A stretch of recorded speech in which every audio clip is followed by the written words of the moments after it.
Welcome back everybody. So today we're going to be creating some cheap but hopefully awesome Halloween artwork. I was inspired on my most recent Halloween thrifting adventure at the Goodwill store when I found a picture frame that I pointed out in the video but did not purchase. But it kind of stewed in my mind and I went back and purchased it, and it was this picture. You may remember I actually pointed it out because I really liked this dark purpley sort of border, and I thought that was very Halloweenish, and I thought we could make a wonderful Halloween portrait out of it. And I had suggested maybe some sort of witch's portrait, obviously if we move it and create something in the vertical orientation like this. So today we're going to give it a shot. I went ahead and purchased it.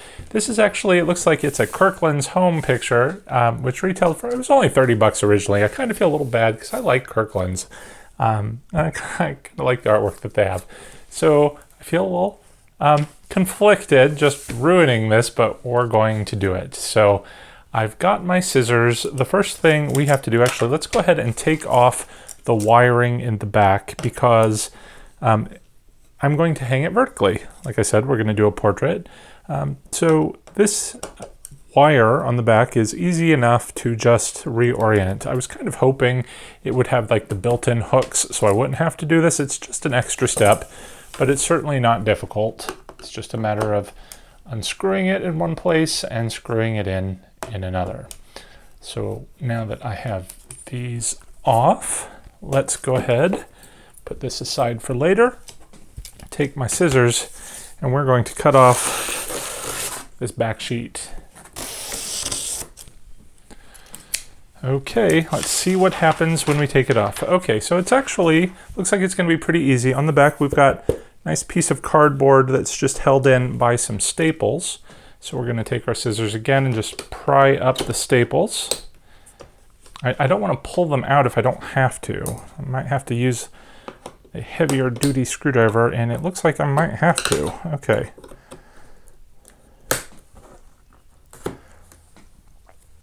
I've gone ahead and got the staples sort of pried up on 3 of the ends. I'm trying to leave that last one in place so that it'll be easier to, well, just it saves me a little time. So with that, I'm going to just pry out this backer board and see what we've got going on inside. Okay, taking that out, and the back looks like it is a very cheap sort of insert here that's just kind of like exactly what we're going to do. We're going to tape it right onto the, what do you call it? The picture frame matting here. So let's go ahead and rip it out. This is actually, I think, going to be easier than I was anticipating, so we always like that. And, oops.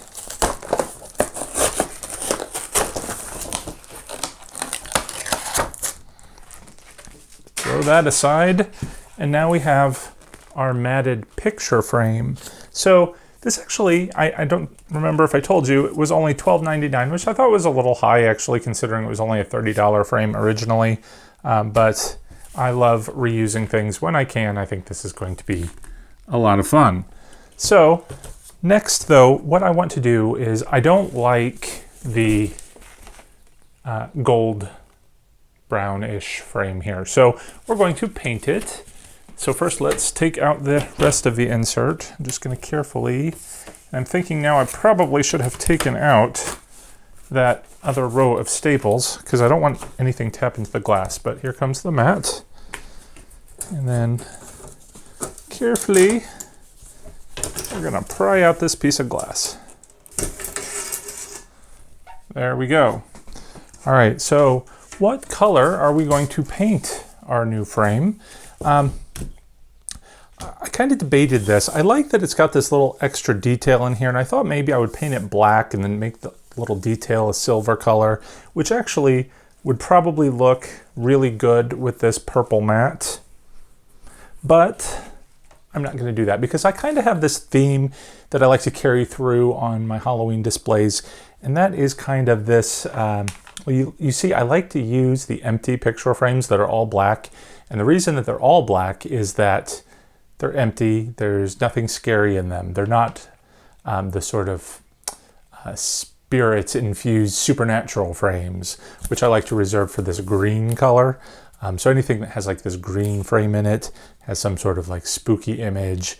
I've got like on this one, my skull. This one over here has some eyes in it. It just gives it kind of that more ethereal look. And I spray paint it with this fluorescent green color, so it glows under black light. And I like to use black light in a lot of my projects, and I actually have a plan for this. I just haven't shared all the details with all of my wonderful people out there, all you wonderful viewers. But I'm going to be doing a Day of the Dead theme, and I think it's going to involve a lot of black light, and you're going to get to see a lot of that coming up. But I wanted this to go along and coordinate with that. It's going to be part of my party display in my garage. So we're going to be utilizing my frames. I like to reuse whatever I can as much as I can. So we're going to use the frames in the display, all of my spooky ethereal frames, and then of course this one is going to go along with that theme because I'm not putting a witch in there. I've got a couple options for us to explore, but first we do have to get this painted and let that dry. So if we were to just paint it with the green fluorescent paint, it's not going to look very nice. It's going to be a little too bright. So I like to tone it down a little bit. Take the black spray paint the frame black, and then do a top coat with the green. And that gives it kind of a dimensional look a little bit. You can see a lot of the black coming through, and it's just not as in your face as it would be if we had just spray painted it all green, which, as I'm seeing in the reflection there, you can kind of see on the base of this one, which you can't see kind of all around it. This mirror that I've had was an all white mirror, and then I went ahead and I sprayed it with the black and then the fluorescent, but I don't think I did very well on the edges, which is why it's very, very green, and it looks okay, but that's not what I'm going for. I like the darker green. So with that out of the way, long story short, let's go ahead and get my frame painted. You probably should sand it down, rough it up a little bit, whatever they like to do, but for as little use as this is going to get, and I don't need it to look perfect, I'm not going to bother doing that. I'm just going to give it a spray or two with the black and cover it with the green.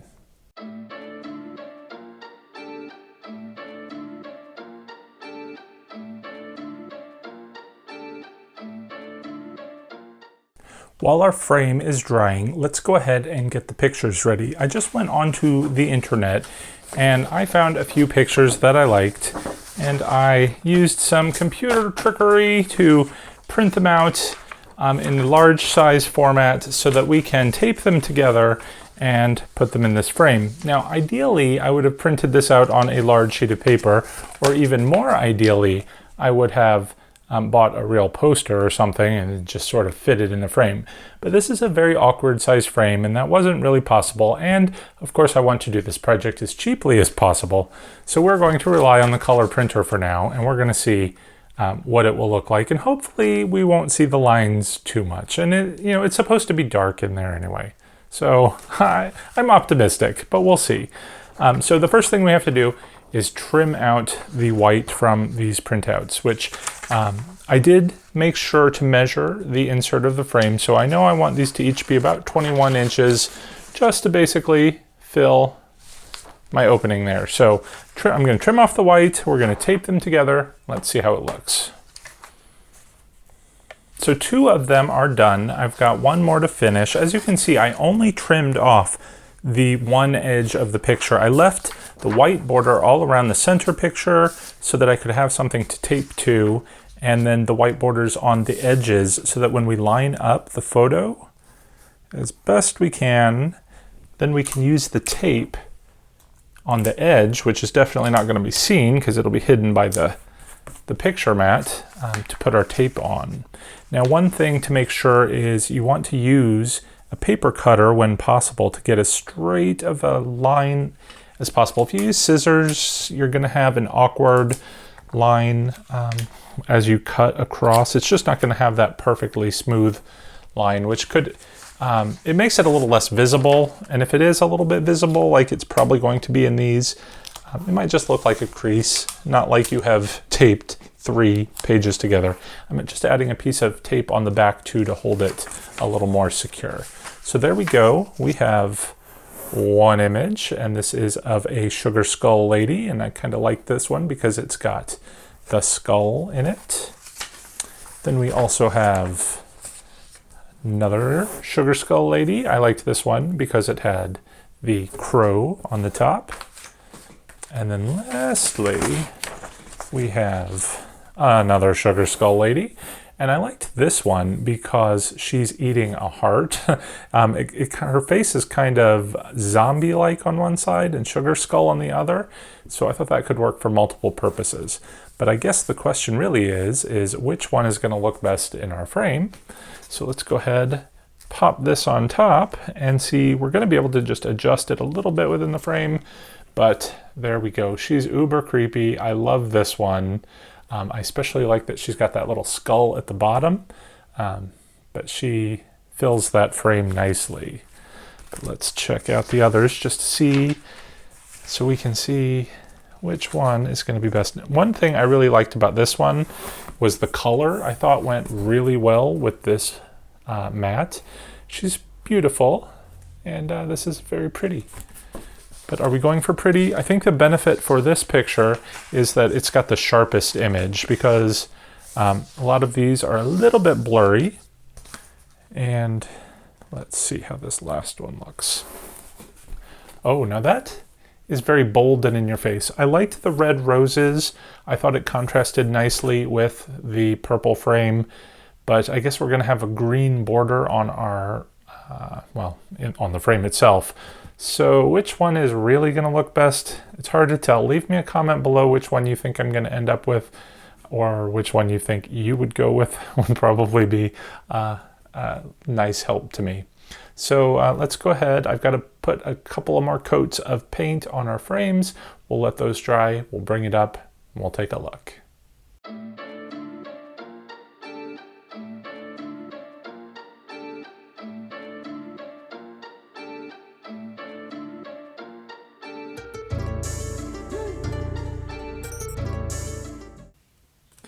Here we go. So it is done. Now, when you start spray painting this green on, it's very bright, but as you can see over time, it tones down a little bit, turns a little bit darker green.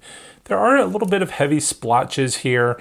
This isn't completely dry. It's probably only been drying for about 20 minutes, but it's close enough for me. I can't wait to finish. But I'm hoping that some of these little blotches kind of blend in and go away. But if not, it's not that bad. I kind of like how some of the black continues to show through, and that's a good reason to get the dark colored frames, because one, it's gonna just sort of blend into the already blotchiness.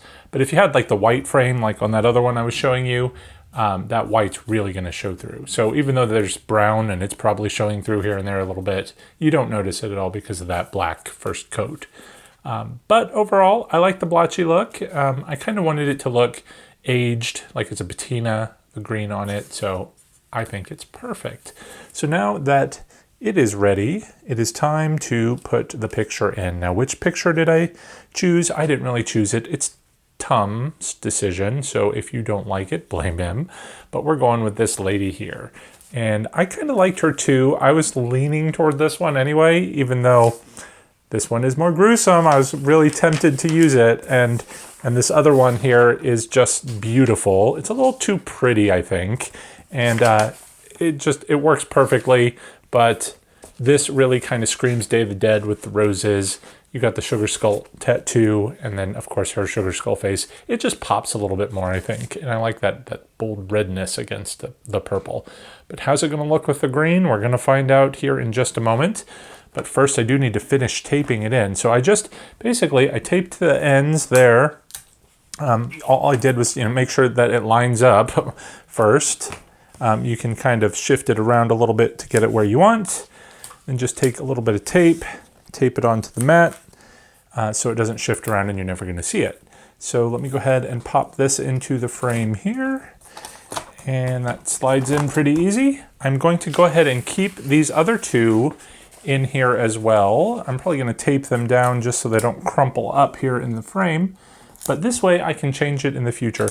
That's kind of my tip with all of the artwork that I do. I like to change my artwork every season.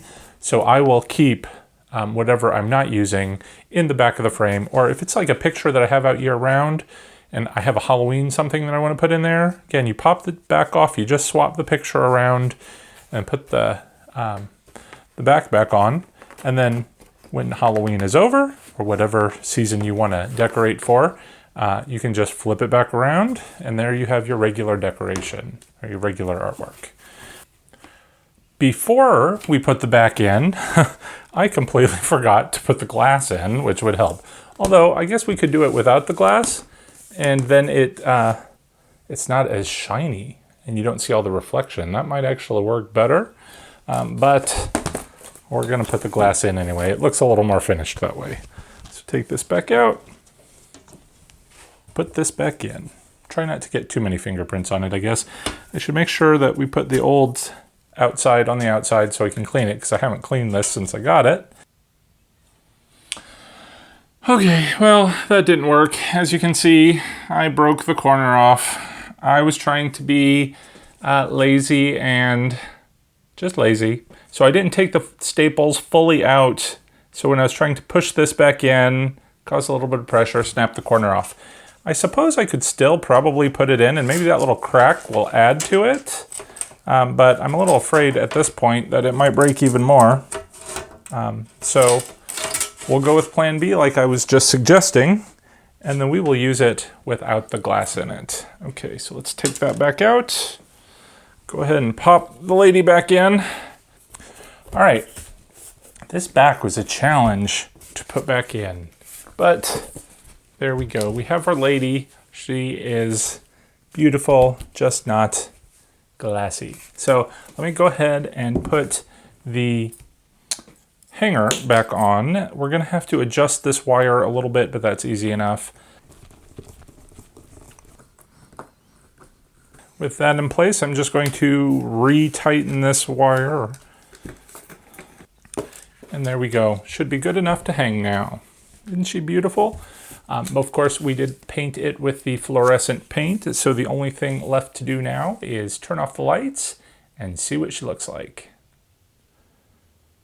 Now, we can't just turn off the lights. I did have to turn on my black light, but look at it glow. I absolutely love it. It turned out perfectly with that creepy glow, with the creepy image, and the image itself, with the mostly white nature of it, really pops in the black light. One thing I had contemplated doing was adding just a hint of neon or glow-in-the-dark paint to her eyes, but I don't think it's needed at all because you can definitely see the whites of her eyes in the black light, and it's very creepy. So what do you think? I'm still kind of bummed I broke the glass, but I do think it looks a little bit better without it. There's not quite that shininess, and in the night, in the dark, I think it is super creepy, and it might be even creepier without that shiny glass on it. So maybe I'm just trying to convince myself that it's no big deal, but I'm still super thrilled with it. In fact, I might try and get some more frames and maybe frame the other, well, I don't know, we'll have to see. We'll keep doing our thrift store shopping. Maybe we'll find some more fun picture frames, maybe something a little bit different. Again, I bought this one because I just really love the matte, but maybe we can find, again, some other super creepy, super fun mattes and see what we can play with, because I definitely want to make some more glow-in-the-dark frames from a Halloween display, which I can't wait to share with you. And as we get closer to Halloween, we're going to be working on more projects like this. So make sure that you stay tuned and you're subscribed, and be sure to like and share the video. That really helps the channel. So until the next project, until next time, thanks for watching. Take care, everyone. Stay safe. Happy haunting.